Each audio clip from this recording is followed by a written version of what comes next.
This is McCook's Mr. Bill, and World War III has just started. The United States is invaded.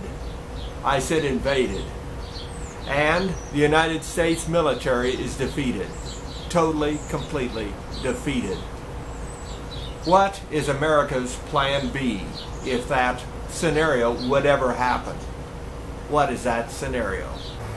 Before you say that scenario is totally impossible, the United States Army could never be defeated, you might want to think twice, because there's no standing army throughout history, no matter how powerful or big, that sooner or later was not defeated. That was not defeated. And add to it that the FBI says that there has been an agreement by 60 nations around the world, many of them that we give tribute to in the form of aid every year. 60 nations have signed that said contract that says if one attacks the United States, the other 59 are coming. So that's 60 nations coming at us. We, with 50 states, will be facing 60 nations. Is it possible that they could defeat our army? Well, let's take a look at history. A history lesson.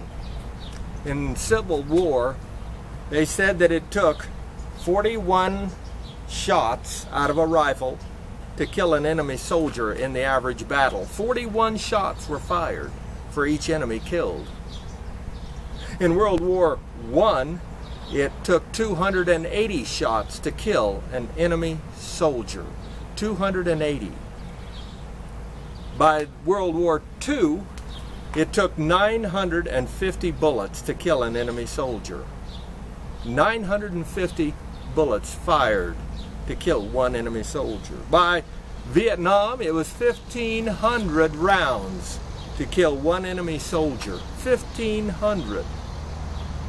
By the Gulf Wars, they talk about 2,500 rounds fired just to kill one enemy combatant. 2,500.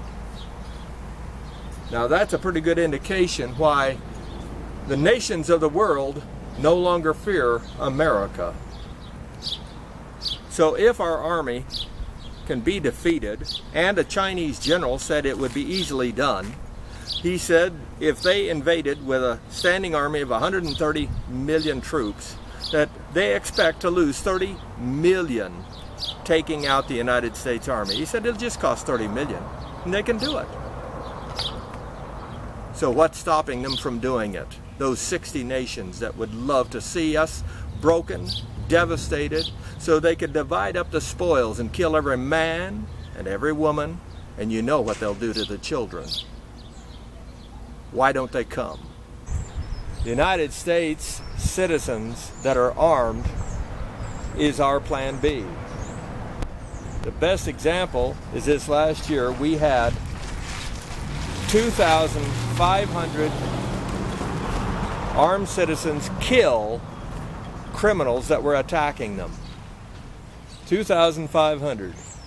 And of that 2,500 that were killed, 95% of them were shot with one bullet. It's that simple. The private citizen is the most deadly weapon, as far as I'm concerned, that the United States has to keeping the invading armies at bay, as well as making our own nation's government realize that they can't go too far. And that same Chinese general that said it would be reasonably easy to defeat the United States military, losing only 30 million troops, with 100 million left, and he said starting in California and marching across, he said that he wasn't sure that he could even get to the Missouri before he'd be out of troops. That we would wipe out his troops. We, the private citizens. And so I would also ask a question of you nations out there of the world that have taken all the guns away from your private citizens. If you do get invaded, who are you going to expect to be your plan B? Who's going to be your plan B? Rate this film.